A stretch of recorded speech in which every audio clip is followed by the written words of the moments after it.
civil society has decided that we will fight. We are going to pressurize the Karnataka government. We should represent the citizens of the country. We are assembling on September 1st and we are starting a Java calling election commission chalo. Election commission நடத்திட்டு இருக்கிற SIR இவ்வளவு பிரச்சனைகளை உருவாக்குது. இவங்களுடைய தவறுகள் இப்படி இருக்கு. So every டிஸ்ட்ரிக்ட்ல இருந்து எவ்ரி பூத்ல இருந்து நான் ஃபார்ம் ஃபில்அப் பண்ணி கொடுத்தேன் சார், நான் செத்து போயிட்டேன் போட்டிருக்காங்க சார். ஏன் போட்டு அப்ப இவ்வளவு பிழைகள் எதுக்கு நடக்குது? 5 வருஷத்துக்கு ஒரு முறை நீதான் கடவுள் எங்களை ஆசீர்வதிங்கன்னு அவன் காலுக்கிட்ட வந்து வேண்டிக்கிற நீ அவனை இப்போ ரோட்ல நிக்க வச்சுட்டு என்னுடைய ஓட்டு எனக்கு கொடுன்னு கேட்பியா நீ? அது நான் பிறந்த ஊர்ல, நான் வளர்ந்த ஊர்ல, நான் படிச்ச ஊர்ல, எம்பி எலெக்ஷனுக்கு போட்டி போட்ட என் ஊர்ல, என் தொகுதியிலேயே நான் யாருன்னு தெரிஞ்சு இப்படி பண்ணா அப்போ காமன் மேனுக்கு என்ன பண்றீங்க?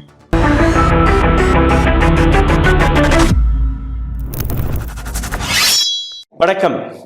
எலெக்ஷன் கமிஷன் சலோ செப்டம்பர் 1ஆம் தேதி பெங்களூர்ல இருக்கக்கூடிய பல்வேறு மக்கள் ரோட்டில் இறங்க போறார்கள். இந்த முறை கணேஷ்குமாருக்கு எதிராக, தேர்தல் ஆணையத்திற்கு எதிராக, இவிஎம் மிஷனுக்கு எதிராக, முக்கியமாக எஸ்ஐஆருக்கு எதிராக பிரகாஷ் ராஜ் அவர்களுடைய தலைமையில் நடக்கக்கூடிய இந்த மாபெரும் போராட்டம், முற்றுகை போராட்டம், மக்கள் ஒன்று திரண்டு தன்னுடைய பேரை எப்படி நீக்கினீர்கள், எதற்காக நீக்கினீர்கள் என்கிற அந்த கேள்வியை கேட்டு அனைத்து மக்களுமே தேர்தல் ஆணையத்துடைய ஆபீஸை முற்றுகையிட போறதாக ஒரு தகவல் வெளிவந்திருக்கிறது. இன்று காலையில் பிரகாஷ் ராஜ் அவர்களுடன் பேசிய போது, ஆமாம் 1ஆம் தேதி நாங்கள் இந்த போராட்டத்தை மிகப்பெரிய அளவில் நடத்த போகிறோம். இது என்னுடைய பெயர் மட்டுமல்ல ராகுல், என்னுடைய பெயர் வெறும் ஒரு எக்ஸாம்பிள் மட்டும்தான். இந்த நாட்டில் இருக்கக்கூடிய கோடிக்கணக்கான மக்களுடைய பெயர் நீக்கப்பட்டிருக்கிறது. இதற்கு மேல் நாம் அமைதியாக இருக்கக்கூடாது என்கிற இந்த விஷயம் பிரகாஷ் ராஜ் என்ன பேசினார், அதை நீங்க கேட்டு விடுங்கள். In Banda, it is not the election commission. So they took all the government servants. They were not trained. Enumeration form, as they claim, was not given to everybody. And the whole process was going to a house to be given the enumeration form. Where you have to give in form number 6 if there are new voters. Form number 7 for them if there is somebody there. Form number 8 if somebody has shifted. No. They went just because somebody is absent, deleted. Somebody has shifted. Shifted and deleted is coming up to 80 lakhs. And they can come back only to form number 6. This we are not going to accept. Because we are not going to become new. The voters were absent and shifted are there and alive. You have that now. Why are you not saying you are absent, you are shifted, so you can come back to form number 8? Just telling you why you were absent? Or showing your documents of your presence, or the shifted house, whether you have got a new house or you have shifted. Why is this not done? Why parallelly new voters given form number 6 has not been filled? What is others? What is the data? Why are not answering? I'm not saying. What is discrepancies? So there is a lot of laws in the whole which the civil society will not accept, and 2 crore voters to stand in queues. The citizens of this country standing in queue to become fresh citizens is laughable. So civil society has decided that we will fight. We are going to pressurize the Karnataka government. We should represent the citizens of the country. Take it to the election commission and to the courts. We are assembling on September 1st and we are starting a Java calling election commission chalo. Civil society groups அவர்களும் பிரகாஷ் ராஜோடைய இந்த மூமெண்டில் குதிப்பதாக கூறியிருக்கிறார்கள். இதை தாண்டி absent, permanent, shifted என்கிற பெயர்ல எத்தனையோ நபர்களுடைய பெயரை நீக்கி இருக்கிறீர்கள். வெஸ்ட் பெங்கால்ல இருந்து நேற்று வெளிவந்த ஒரு தகவல் படி நீங்க பார்த்தீர்கள்னா 91% மக்களுடைய பெயர் தவறுதலாக நீக்கப்பட்டதாக ஒரு செய்தி வந்திருக்கிறது. அந்த மாநிலத்தில் எதற்காக அவசரமாக அந்த தேர்தலை நடத்தினீர்கள்? இன்னைக்கு அந்த தேர்தல் நடந்து முடிஞ்சிருச்சு, ஒரு புதிய அரசாங்கமும் அங்க வந்துருச்சு. இன்னைக்கு 91% 91% மக்கள் தவறுதலாக நீக்கப்பட்டிருக்கிறதாக ஒரு தகவல் வந்த உடனே அடுத்த நிமிஷமே அந்த எலெக்ஷன் கேன்சல் ஆக வேண்டுமா இல்லையா? ரீஎலெக்ஷன் அங்க அனௌன்ஸ் செய்யணுமா இல்லையா? எதுவுமே செய்யப்படவில்லை. காரணம், ஒட்டுமொத்த supreme court, election commission of India, Narendra Modi எல்லாருமே ஒரு காஸ்க்காக வேலை பார்க்கிறார்கள், ஒரு நோக்கத்திற்காக வேலை பார்க்கிறார்கள். அதாவது ஆர்எஸ்எஸ், பிஜேபி இந்த நாட்டு மக்களை அடிமையாக்க வேண்டும் என்று. இந்த பட்டியலை கொஞ்சம் பாருங்கள். Electorals on the roll of 16th June 2026, அதாவது கர்நாடகாவில் நடந்த இந்த தேர்தலுக்கு முன்னாடி இருந்த அந்த நம்பர் 5,54,32,314. இந்த ஃபர்ஸ்ட் டிராஃப்ட் வந்தவுடன் இந்த எண்ணிக்கை குறைந்து 4,46,35,975 குறைகிறது. அதாவது நேரடியாக 19.48%, அதாவது 20% கர்நாடகாவில் பெயர்களை நீக்கியிருக்கிறார்கள். பெர்மனன்ட்லி ஷிஃப்டட் என்கிற பெயரில் 65 லட்சம், டெட் இறந்தவர்களுடைய பெயரில் 16 லட்சம், ஆப்சென்ட் என்கிற பெயரில் 15 லட்சம், ஆல்ரெடி என்ரோல்டு டூப்ளிகேட் என்கிற பெயரில் 7 லட்சம், மற்றவர்கள் என்கிற பெயரில் 3,83,000.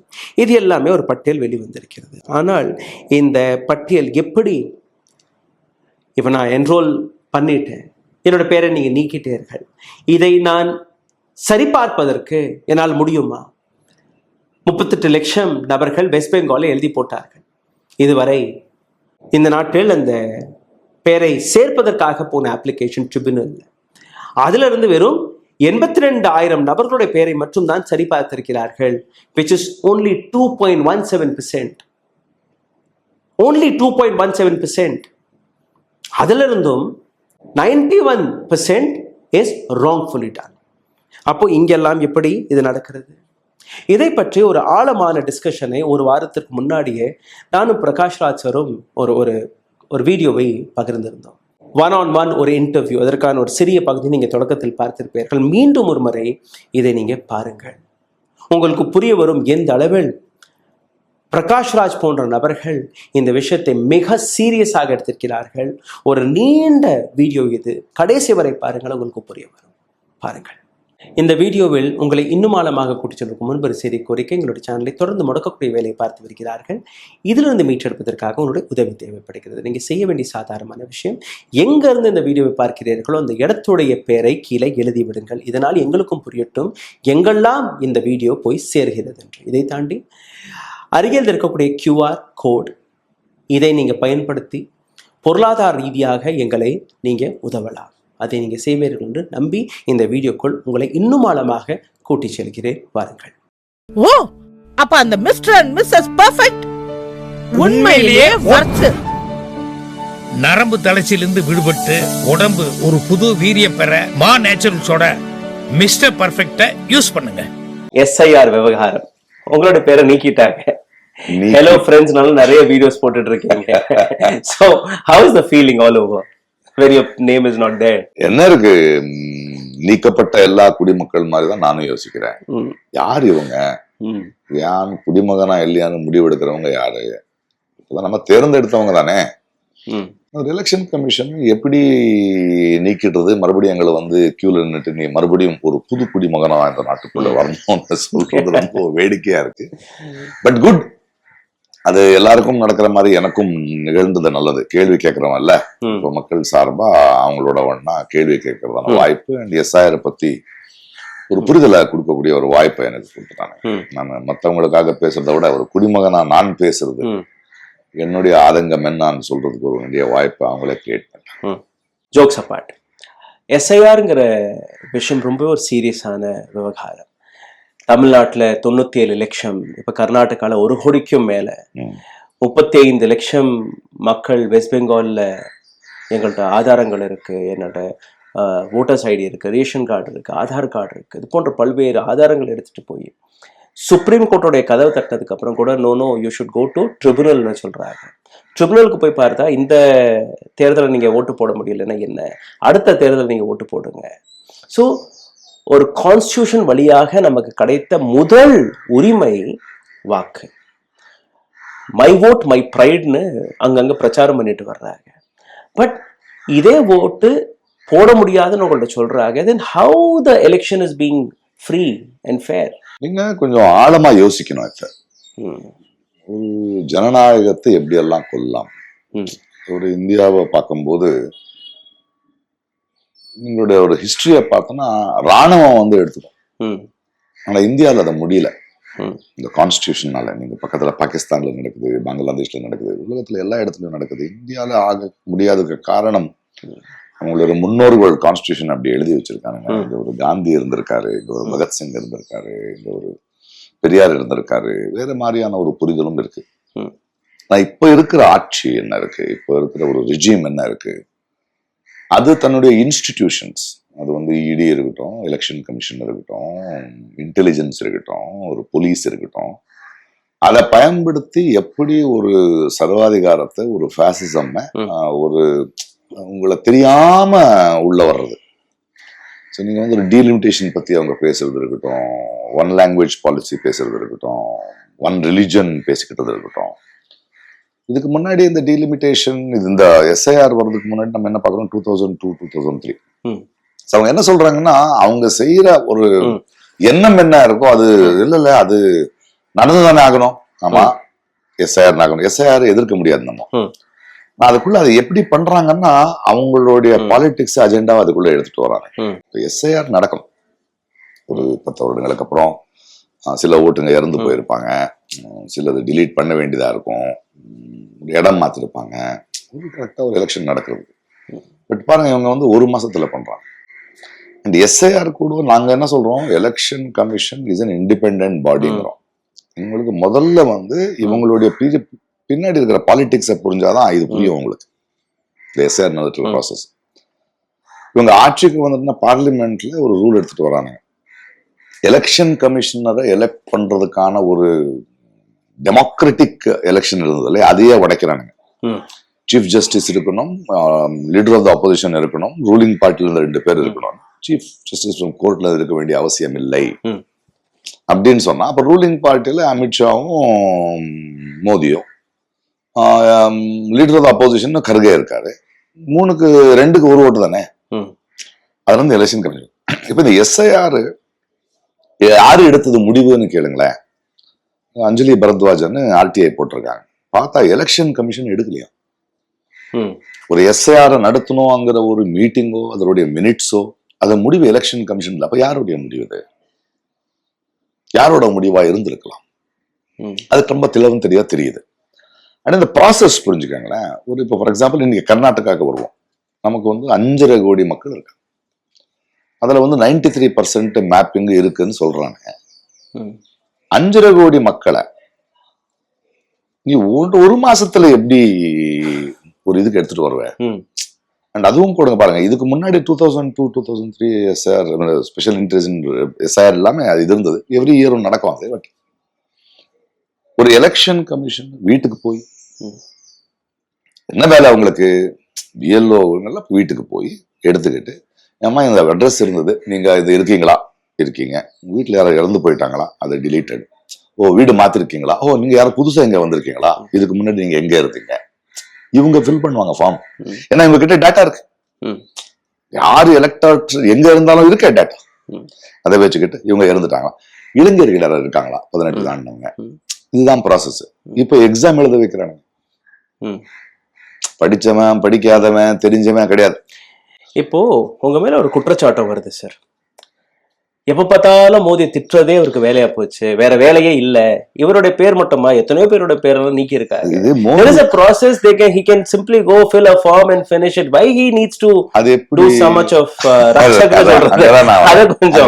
பாருங்க, முதல்ல டிலீஷன் ப்ராசஸ். ஒரு எஸ்ஐஆர் இன்க்ளூஷன், தவறான டூப்ளிகேட் ஓட்டுகள் எடுக்கிற ப்ராசஸா இருக்கணும். இந்த 1 மாசத்துல நடக்கிறது இது டிலீஷன் மட்டும்தான் குறிக்கோளா இருக்கு. ஒரு பிஎல்ஓ போவான், வீட்டுல இல்லையா டிலீட்டட். அது எப்படி பண்ணுவேன் டிலீட்டடு? வீட்டுல வந்து ஒரு பெண் இருந்தா அவ வந்து குழந்தை பெற்றுக்கிறதுக்கு வீட்டுக்கு போயிருக்கலாம், அவன் வந்து ஹாஸ்பிட்டலுக்கு போயிருக்கலாம், வேலைக்கு போயிருக்கலாம். அவன் வீட்டுல இல்லைங்கிறது எப்படி குற்றமாகும்? வீடை ஷிஃப்ட் பண்ணிருக்காங்கிறது எப்படி ஒரு பெரிய குற்றமாகும்? அதாவது டிலீட் பண்ற உரிமை உங்களுக்கு யார் கொடுத்திருக்காங்க? ஒரு குடிமகன், நீ குடிமகன் இல்ல, மீண்டும் நீ கியூல வந்து குடிமகன் ஆகணும்னா அது புதுசா ஒரு குடிமகன் ஆக முடியுமா? நீ அந்த இடத்துக்கு ஏன் எடுத்துட்டு வர? அப்புறம் இல்ல நான் டிலீட்னு சொல்லல, ஷிஃப்டட் அதனால வரணும்ன்றீங்க. அப்போ ஃபார்ம்ஸ் இருக்கு. Form 6, 6A, 7, 8. 6ங்கிறது வந்து புதுசா ஓட்டர் பண்றது. 6A நான் வெளிநாட்டுல இருக்கேன், என்ஆர்ஐ நான், என்னோட ஓட்டுரிமை வேணுங்கிறதுக்கும். ஃபார்ம் 7 நான் இந்த இடத்துல இங்க ஷிஃப்ட் பண்றேன், அதை டிலீட் பண்ணா இங்க கொடுங்க, இந்த கரெக்ஷன்ஸ் இருக்கு, ஏதாவது சொல்லிக்கலாம். ஃபார்ம் 8 வந்து நான் வீடு சேஞ்ச் பண்ணிருக்கேன், இடத்தை சேஞ்ச் பண்ணிருக்கேன், அதை சொல்றதுக்கு. நீ அவனை டிலீட்டட் தூக்கிட்டு மறுபடியும் ஃபார்ம் 6 மொத்தம் ஜாதகத்தை சொல்ல வைக்கிற நீ. இதெல்லாம் வந்து you are trying to remove certain people. So that is where people are questioning you. அதான் சொல்றேன். There is a process. நீங்க போய் ஃபார்ம் சிம்பிளா நிரப்பலாமேங்கிற ஒரு கேள்வி வைக்கிறாங்க. இல்லைங்க, நான் சொல்றேன் மக்களை ஏன் நிரப்ப வைக்கிறீங்கன்னு சொல்றேன் நானு. அவங்க ஈஸி ஆக்கணுமோ இல்லையா? ரைட். 5 வருஷத்துக்கு ஒரு முறை நீதான் கடவுள் எங்களை ஆசீர்வதிங்கன்னு அவன் காலுக்கிட்ட வந்து வேண்டிக்கிற நீ, அவனை இப்போ ரோட்ல நிக்க வச்சுட்டு என்னுடைய ஓட்டை எனக்கு கொடுன்னு கேட்பியா நீ? இதோட குடிமகனோட தன்மானத்துக்கு சம்பந்தப்பட்ட பிரச்சனை இல்ல. நான் சும்மா ஒரு 90 வயசு இருக்குன்னு வைங்களா, ஒரு 90%. அவன் எலெக்ஷன் சுதந்திரத்துக்கு முன்னாடி பிறந்தவர் இல்லையா? அவர் ஒரு 15 எலெக்ஷன்ஸ்க்கு ஓட்டு போட்டிருக்காருன்னு வைங்களேன். இந்த நாட்டோட குடிமகனா பல நாயகர்கள், பல லீடர்ஸ் வர்றதுக்கும், பல கட்சிகள் வர்றதுக்கும், ஆட்சி மாறதுக்கும் தேவையான விஷயங்களை அவர் பண்ணிருக்காரு. நாடு முன்னேறதுக்கோ பல அவர் அன்னைக்கு வீட்டுல எல்லாம் வாக்கிங் போயிருக்காரு, இல்ல அவருக்கு உடம்பு சரியில்லை ஹாஸ்பிட்டல் அட்மிட் ஆயிருக்காரு, அது ஏதோ ஒரு கல்யாணத்துக்கு போயிருக்காரு, டிலீட்டட். அப்போ அது 80-90 வயசு கிழமை வயசானவர் மறுபடியும் வந்து இல்லைங்க, இது என்னுடைய 10th ஸ்டாண்டர்ட் மார்க்கு, இல்ல 2002 எங்க ஓட் பண்ண, எங்க அம்மா எங்க ஓட் பண்ணாங்க, என்னுடைய டாக்குமெண்ட்ஸ் நீங்க கொடுத்துட்டு மறுபடியும் என்ன குடிமகன் ஆக்குங்க லைன்ல நிக்கும். இல்ல இது நான்சென்ஸ் இல்லையா? எஸ்ஐஆர் எதுக்காகுது? கடைசி குடிமகன் வர அவனுடைய ஓட்டு உரிமை பறிக்கப்படக்கூடாது, தப்பான ஓட்டுகள் இருந்துடக்கூடாது, தப்பான ஓட்டுகளை யாரும் டூப்ளிகேட் பண்ணி பயன்படுத்திடக்கூடாது. ஆனா ஓட்டு உரிமை இருக்கிற ஒரு குடிமகன் வந்து இத்தனை வருடங்களா குடிமகனா இருக்கிறவன் மீண்டும் இந்தியாவுக்குள்ள வந்து நான் மறுபடியும் குடிமகன் சொல்லணுமா? So they were asked you to fill form 6. எனக்கு என்ன ஆயிடுச்சு தெரியாம எடுத்துட்டாங்களா? அந்த ப்ராசஸ் தெரிஞ்ச உடனே நான் என்ன பண்ணேன், நான் வீடு மாத்திருக்கேன் அந்த அட்ரஸ்ல இருக்கிறேன். ஸோ நான் வந்து உடனே இந்த பிஎல்ஓக்கு ஃபோன் அடிச்சுட்டேன். என் தங்கச்சி என் ஆஃபீஸ்ல இருந்து ஃபோன் அடிச்சுட்டு, எங்க நீங்க என்யூமரேஷன் ஃபார்ம் எடுத்துட்டு வந்துட்டு இருக்கீங்க, நாங்க மாறி இருக்கேன், அந்த என்யூமரேஷன் ஃபார்ம் கொடுத்து அதுல ஃபில்அப் பண்ணிட்டேன். இல்லைங்க நாங்க முன்னாடியே இல்லைன்னு சொல்லிட்டோம். இல்லைன்னு எப்படியா சொல்லுவேன், அது முடியாது. ஸோ பர்மனென்ட்லி ஷிஃப்ட்னு போட்டாங்க. இப்போ நான் மீடியாவுக்கு வந்தேன். இது என்ன, இது என்னோட டிலீட் பண்ணிட்டானுங்க. உடனே என்ன எலெக்ஷன் கமிஷன் கான்டாக்ட் பண்ணுது. நான் பிரபலமாங்கிறதுனால என்னுடைய ஃபோன் நம்பர் இருக்கு உங்ககிட்ட. 2015-16 அப்புறம் ஓட்டர் ஐடி வாங்கினவங்களுக்கு எல்லாம் அந்த ஒரு ஃபோன் நம்பர் இருக்கும். ஃபோன் பண்ணி செத்து போல எல்லாமே. ஆனா வீடு ஷிஃப்ட்னா என்ன, மார்ஸ், ஜூபிட்டர், நிலாவுக்கா போயிட்டானுங்க. இந்தியாவுல தானே இருக்காங்க. இந்த வீட்டுல இருந்து அந்த தெருவுக்கு போயிருப்பான். இந்த நாடே அப்படிதானுங்க. மிடில் கிளாஸ் சொந்த வீடு இருக்காது, வாடகை வர இப்படி ஷிஃப்ட் போயிருக்காங்க. நான் இங்கதான் இருக்கேன். ஆமா சார் நாங்க ஃபிட் பண்ணிட்டோம், சரி பண்ணிட்டோம். ஈவினிங்குள்ள பிரஸ் நோட் கொடுக்குறாங்க, அது பர்மனென்ட்லி ஷிஃப்டட் ஆக்கிட்டோம். ஏன் பண்ண சார்? நாங்க சரி பண்றோம். சரி, ஆனா சார் அதை எடுத்துட்டோம், அதனால டோன்ட் வரி, நாங்க வந்து டிலீட் பண்ணல. நீங்க ஃபார்ம் 6 நான் ஃபார்ம் 6ல ஏன்பா வரணும்? இப்ப நான் யாருன்னு தெரிஞ்சிடுச்சுல்ல, ஒரு 10 நாள் எக்ஸ்டெண்ட் பண்ணிருக்கீங்கல்ல, அந்த என்யூமரேஷன் ஃபார்ம் கொடுங்க, ஃபில் பண்றேன் நான். இல்ல ஃபார்ம் 8 கொடுக்குறேன், ஃபில் பண்ணிக்கங்க. இல்ல நீங்க ஃபார்ம் 6 நான் ஃபில் பண்ண மாட்டேன், நான் மீண்டும் குடிமகன் ஆக மாட்டேன், நான் போராடுவேன். நீ யாரு என்ன, நான் குடிமகன் இல்லைன்னு சொல்றேன். ரைட். சோ அது நான் பிறந்த ஊர்ல, நான் வளர்ந்த ஊர்ல, நான் படிச்ச ஊர்ல, எம்பி எலெக்ஷனுக்கு போட்டி போட்ட என் ஊர்ல, என் தொகுதியிலேயே நான் யாருன்னு தெரிஞ்சு இப்படி பண்ணா அப்போ காமன் மேனுக்கு என்ன பண்ற நீ? கரெக்ட். இப்ப அவன் கேள்வி கேட்டாங்க மாட்டாங்கன்னு லைன்ல நிக்க வைப்பியா?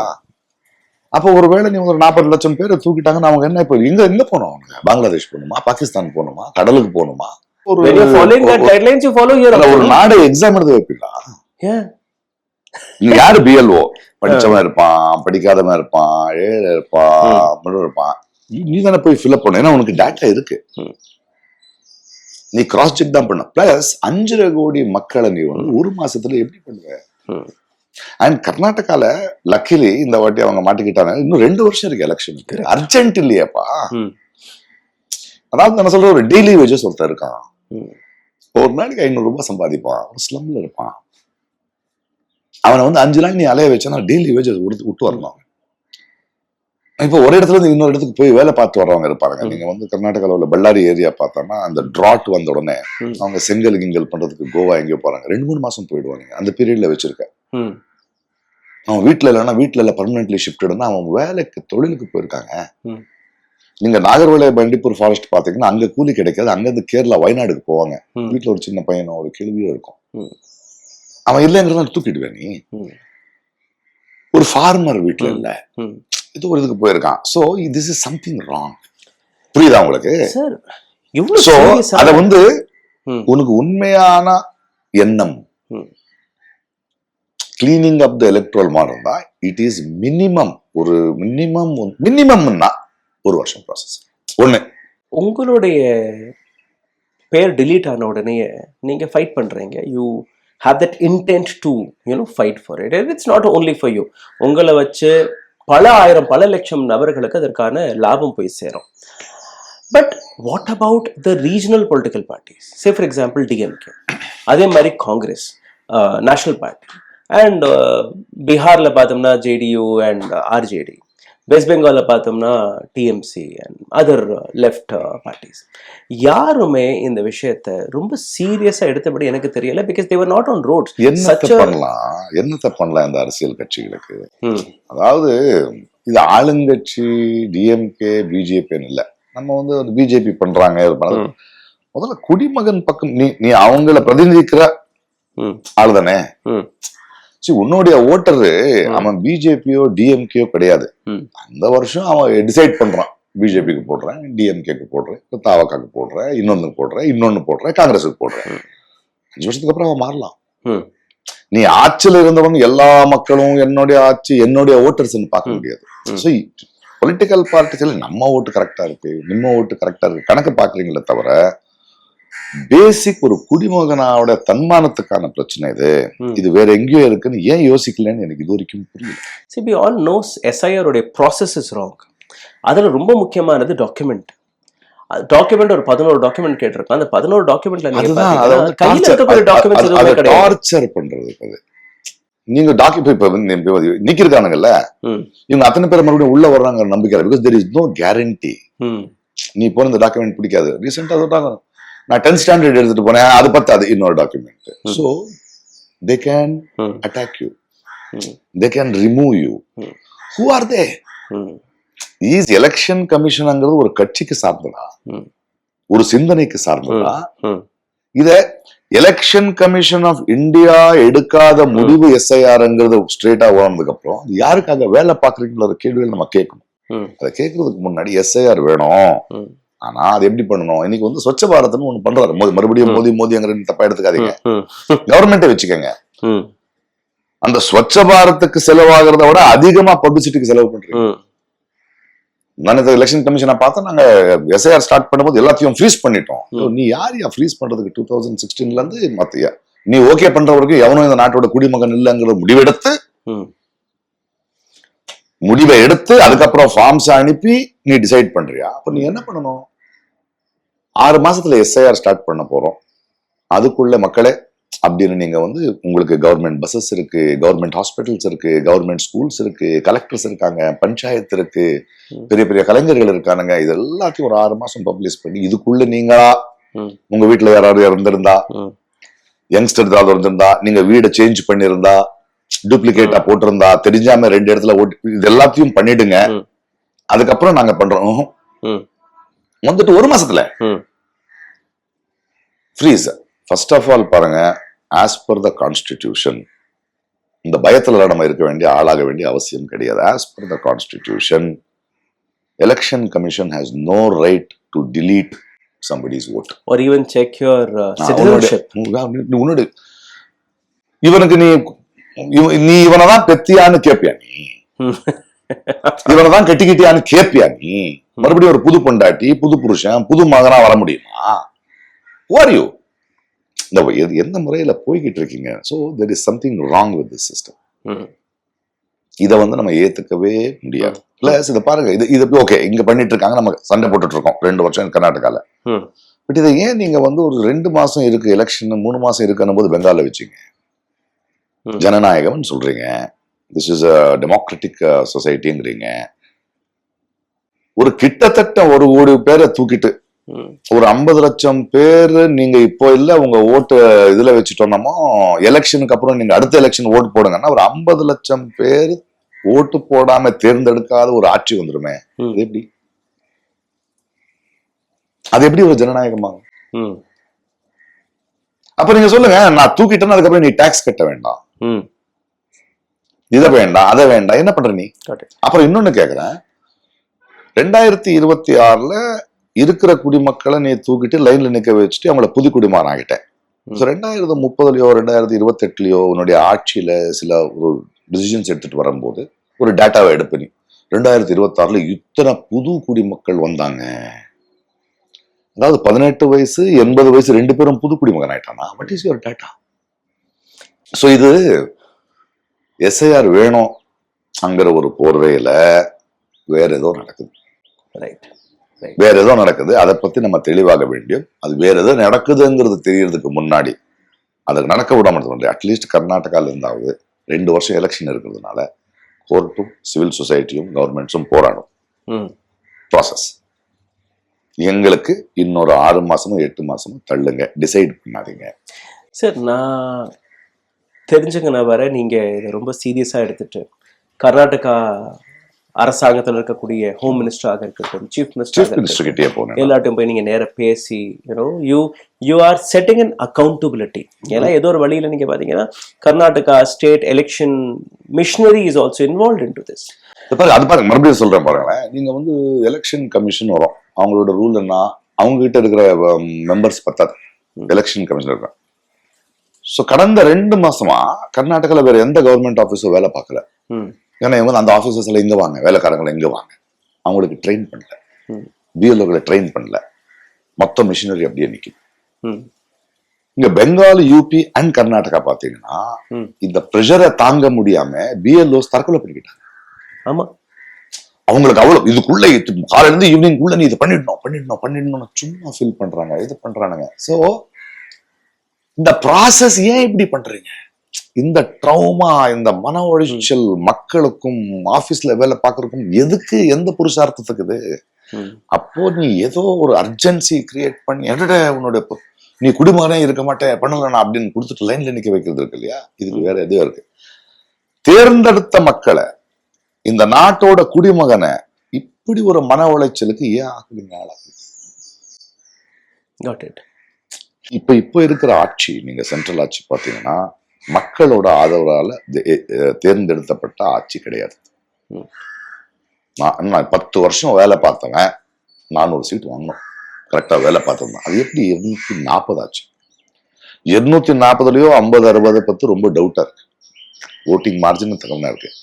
அயோத்தியா ராம மந்திரம் நீ கட்டிட்டு அதை சுத்தி இருக்கிற 7 தொகுதியில தோத்துருக்கு. நிதிஷ்குமார், சந்திரபாபு நாயுடு இவங்களுடைய கிரச்சஸை வச்சுட்டு நின்றுகிட்டு இருக்கியே தவிர, இன்னும் பவர்ல இருக்கிறதுனால இது எல்லாத்தையும் யூஸ் பண்ணிட்டு இருக்கிறே தவிர நீ இல்ல. அதுவும் எஸ்பெஷலி ஃபார்மர்ஸை எதிர்த்து நீ பண்ணி பஞ்சாப் போயிடுச்சு.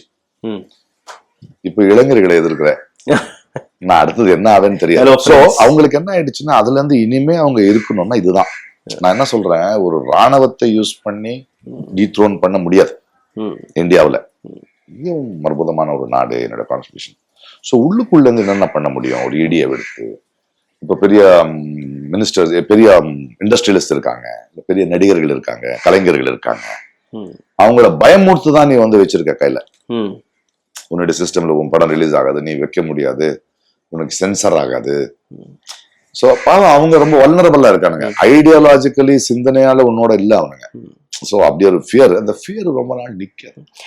உங்களுடைய பேர் நீக்கப்பட்டதுக்கு அப்புறம் ஒரு விதமான முயற்சி எடுக்கப்பட்டது. நீங்க ஒரு ட்வீட் போட்டுருங்க, தப்பாயிருச்சு பண்றாங்க. அது எந்த விதமான பிரஷர் உங்கள் மேல வருது? எனக்கு எந்த பிரஷர் கிடைக்குது? அவன் என்ன நினைச்சுக்கிட்டானுங்க, என்னது கரெக்ட் பண்ணா நான் சைலண்ட் ஆயிடுவேன். நான் மக்களுக்காக பேசுறவன். எனக்கு நிகழ்ந்தது, நான் ஒரு பாப்புலர் நடிகை, அது என்னுடைய உழைப்பும் என்னுடைய திறமையும் மக்கள் எனக்கு கொடுத்த அனுபவம். குடிமகன் போது நாங்க எல்லாரும் ஈக்குவல், புரியலையா? அப்ப எனக்கு நிகழ்ந்தது என் கூட இன்னொரு குடிமகன் நடக்கும் போது நான் அப்ப என்ன ஆயிடுது அவங்களுக்கு, எனக்கு ஏன் ஃபார்ம் 8 கொடுக்க மாட்டேங்கன்னா கொடுத்த தேங்க்யூன்னு நான் உள்ள போயிடலாம். ரைட். ஆனா எனக்கு கொடுத்தால இவனுக்கு கொடுங்க நான் அவங்களுக்கு அதான் பிரச்சனை. இந்த மாதிரி நிறைய பேருக்கு கிட்டத்தட்ட 4 lakhs கொடுத்துருக்காங்க ஃபார்ம் நம்பர் 8. எனக்கு வந்து கவர்மெண்ட் ஆபீஸ்ல போய் என் ஃப்ரெண்டு கேட்பாங்க சார், அவங்ககிட்ட கொஞ்சம் பேசுனா, நான் பேசின வேலை ஆகாதுடா அவங்க, ஏன்னா என்கிட்ட லஞ்சம் கேட்க மாட்டாங்கடா சார், நல்லவனா இருக்கிறதோ நேர்மையா இருக்கிறதோ உனக்கு வேலை நடக்காது. ஸோ எனக்கு அந்த இன்ஃபுளுன்ஸ் கேட்காது. அந்த மாதிரி இவங்களுக்கு என்ன ஆயிடுச்சு, பிரகாஷ் ராஜுக்கு தனியா கொஞ்சம் சும்மா இரு, தெரியாம பண்ணிட்டோம், உனக்கு நான் உள்ள எடுத்துடுறேன் அப்படின்னு சொன்னா அப்ப யூனியன் எடுப்பா. சார், இந்த பிரச்சனை நீங்க ரொம்ப ஆழமாக பார்த்திருக்கீங்க. ஆஸ் பர் யூ, டெஃபினட்டா we all agree that SIR should happen. But அது ப்ராசஸ் சரியில்லைன்னு நம்ம சொல்றோம். எந்த விதமான மாற்றங்கள் எதையெல்லாம் செஞ்சா அந்த ப்ராசஸ் சரியாகும்? நீங்க மக்களுக்கு சொல்லுங்க. நாங்க வந்து ஒரு பொறுப்புள்ள ஒரு எலெக்ஷன் கமிஷன் ஆஃப் இந்தியா இருந்து மக்களோட உரிமையை, குடிமகன் யாராவது ஓட்டு போட்டு வந்து கிளீன் பண்ணணும். இறந்து போனவங்களை வச்சு எப்போ அந்த பேர்ல யாரோ ஓட்டு போட்டுட்டு இருக்காங்க, 2 இடத்துல ஓட்டு போட்டுட்டு இருக்காங்க, டூப்ளிகேஷன் நடந்துகிட்டு இருக்கு. நீங்க வீடு வீடு மாறுறதுனால நீ வந்து இப்ப இங்க எல்லாருமே சென்னையில ஓட்டு வந்து சென்னைக்கு போகணும், அவன் இங்க வேலைக்காக குஜராத்ல இருப்பான், அந்த ஓட்டு போடாம போயிடுறானுங்க இல்லையா, ஹாலிடே எடுத்துக்கிறானுங்க. இல்ல இந்த இந்த வீட்டுல இருந்தேன், இதுல இருந்து நான் வந்து அண்ணா நகர்ல இருந்து நான் வந்து இதுக்கு வந்துட்டேன், கோடம்பாக்கத்துக்கு வந்துட்டேன், அண்ணா நகர் இருக்கேன் போய் அங்க இருக்கேன் ஓட்டு. அதை விட நீ எங்க இருக்கியோ அதை மாத்திக்கோ. அண்ட் வருஷம் வருஷம் மாத்திக்கலாம். நீ வருஷம் போயிட்டு மறுபடியும் வீடு சேஞ்ச் பண்றிய, அப்போ எனக்கு டேட்டா கரெக்டா இருக்கும், ஓட்டிங் கரெக்டா இருக்கும். அப்ப அது என்ன இருக்கும்போது என்ன பண்ணணும், மக்களுக்கு ஒரு 6 மாசத்துக்கு முன்னாடி இப்படி பண்ண போறோம், இதுதான் எலிமெண்ட்னு hospitals, government elements, government buses publicity மக்களுக்காக தானே செய்யற. பண்ணிட்டு அவனை எழுத வைக்காத, டேட்டா இருக்குல்ல, போய் செக் பண்ணி, ஓ இந்த வீட்டுல இந்த 2 பேர் ஓட்டர்ஸ் இருந்தாங்களா, இல்ல சார் நான் குடிமரம், நீங்க எங்க இருந்து வந்திருக்கீங்க, இப்படியா, நீங்க எந்த ஓட்டரா இருந்தீங்க, டேட்டா இருக்கு உங்ககிட்ட. ஓகே, அப்ப நீங்க இங்கதான் தங்க போறீங்களா, நெக்ஸ்ட் எலெக்ஷன் நீங்க அங்க போட முடியாது, இங்க போடுறதுக்கு ரெடியா நீங்க, இந்த பூத்துக்கு வருவீங்க, கொடுங்க ஃபார்ம் நம்பர் 7 ஃபில் பண்ணுங்க, அதை வந்து டிலீட் பண்ணுங்க, இது இங்க ஷிஃப்ட் பண்ணுங்க. இல்ல வேற ஊரா, நான் வந்து தமிழ்நாட்டுல 20 வருஷம் இருந்தேன், எனக்கு இங்க ஓட்டு இருந்தது. நான் கர்நாடகாவுக்கு போகும்போது ஓட்டை ஷிஃப்ட் பண்ணிக்கிட்டேன் 2016, 17, 18ல. அப்ப பண்ணும்போது 2 இடத்துல ஓட்டு வச்சுக்க முடியாது நான். ஸோ அதனால நான் வந்து தமிழ்நாட்டுக்கு வந்து அந்த இதுல வந்து ஃபார்ம் நம்பர் 7 ஃபில் பண்ணி, இல்லைங்க நான் வந்து பெங்களூர்ல போட போறேன், இதை அக்னாலஜ்மெண்ட் கொடுங்க, அக்னாலஜ்மெண்ட் எடுத்து டிலீட் பண்ணிடுங்க அப்படின்னு டிலீட் பண்ணதுக்கு அப்புறம் நான் எடுத்துட்டு போய், நாங்க ஓட் போட்டிருந்தேன் சார், நான் இப்போ இங்க ஷிஃப்ட் ஆருங்க, இங்க வந்து தொகுதியில் நிக்க போறேன் நான், அதனால இங்க ஷிஃப்ட் பண்ணிக்கிறேன்னு பண்றோம். நீ அதை பண்ணவை, அதுக்கப்புறம் ஆப்சென்டா அதுக்கு ஒரு டைம் கொடு, அது டைம் கொடுக்கறதுக்கு தென் போ, ஒரு 6 மாசம் பப்ளிசிட்டி பண்ணி அதுக்குள்ள வந்துருவாங்க மக்கள். நம்ம வீட்டுல இறந்துட்டாங்க, 10 வருஷமா போயிட்டாரு, அதனால அவங்க ஓட்டர் லிஸ்ட்ல இருக்கு, இல்ல இப்போ என் பையன் இப்போ 18, 19 ஆயிட்டான், புது ஓட்டர் இருக்கான், அதை பண்ணிட்டு அவனுக்கு ஒரு கிடைக்கும். அதுக்கப்புறம் போயிட்டு அவங்களோட பேசு, அவங்க வீட்டுல இல்லையா அவரு போட்டு இந்த போன் நம்பர் பிஎல்ஓ வந்திருக்காங்க, நீங்க எப்போ வர்றீங்களோ போன் பண்ணுங்க, உங்களுக்கு 15 நாள் டைம் இருக்கு, 20 நாள் டைம் இருக்கு, இல்ல அவங்க தெரிஞ்சவங்க யாராவது இருக்காங்களா, இல்ல உங்ககிட்டயும் அவன் நம்பர் இருக்கா, போன் நம்பர், போன் பண்ணி எங்க போயிருக்கீங்க, நாங்க வந்திருந்தோம், ஈஸ் பண்ணுமா. சிவில் சொசைட்டி மூவ்மெண்ட் கர்நாடகால நல்லா இருக்கு, நிறைய ரைட்டர்ஸ், திங்கர்ஸ். நாங்க வந்து அடுத்த போன எலெக்ஷன்ஸ்லயும் மக்களுக்கு நடுவுல இருந்தோம். என்ன ரீசெண்ட் ஃபார்மர் ஸ்ட்ரைக்லயும் காங்கிரஸ் கவர்மெண்ட் எகெயின்ஸ்டா ஒரு சிவில் சொசைட்டி மூவ்மெண்ட் நின்று உட்கார்ந்து ஜெயிச்சோம். Civil society movement is very strong. இப்போ வந்து நாங்க வந்து கர்நாடகா காங்கிரஸ் கவர்மெண்ட் எல்லாம் எம்எல்ஏக்களை சொல்றோம், நீ வந்து மக்களை பிரதிநிதிக்கிறவன், கர்நாடகால மக்கள் இவ்வளவு கஷ்டப்பட்டு இருக்காங்க, வந்து நிப்பியா இல்லையா, இல்லைன்னா போராட்டம் உண்மையிலையும் நீ எப்படியாவது பண்ணிக்கோன்னு குடிமகன் விட முடியாது. ஓட்டு வாங்கியிருக்கல, உன் ஆட்சி வந்திருக்கல, பிஜேபியும் இருக்கு, குமாரசுவாமியோட ஜேடிஎஸும் இருக்கு. இது உங்க கட்சிக்கு சம்பந்தப்பட்ட விஷயம் இல்ல, குடிமக்களோட பிரச்சனை. சோ அவங்கள சொல்லி 27ஆம் தேதி செஷன் முடிய போது, அதுக்குள்ள செஷனுக்குள்ள டிஸ்கஸ் ஆகும். தெருவுல இருக்கிற பிரச்சனை சட்டசபைக்கு வரணும்.